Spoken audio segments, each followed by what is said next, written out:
true. All right, so this is like set theory stuff.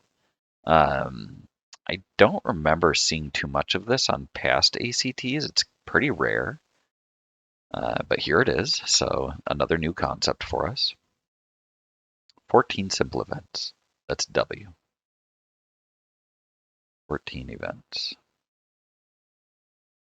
X is 11 events.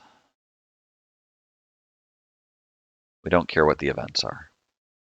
Y is the intersection of W and X. So intersection, if you imagine a Venn diagram, intersection is where they overlap. So if this is X and this is W, Y is where they overlap.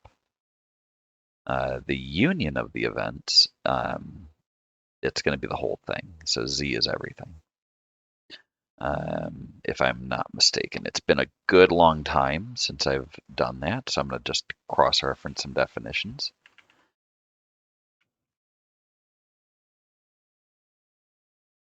All right, the intersection versus union for set operations. Oh, it's Z is not going to be including everything. It's just going to be, so this is X, W, Y, and the Z is X or W, but not both. So it's going to be X plus W minus Y is what Z is equal to.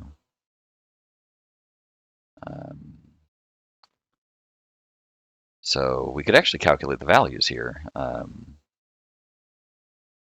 So E consists of n simple events. Absolute value of E is n.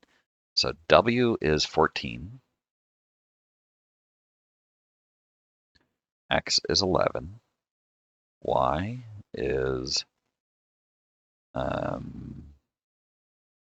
the intersection. So it's definitely smaller than the two. It could be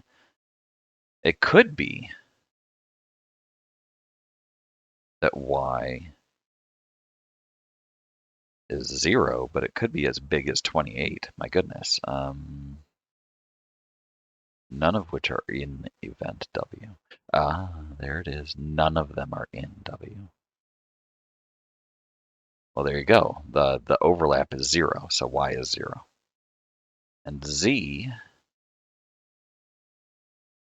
is the union of them, so it's the sum of the two minus the overlap, which is 0, so it's going to be 35 or 25. So there's our order. Z is biggest, then W, then X, then Y. That's H. Okay.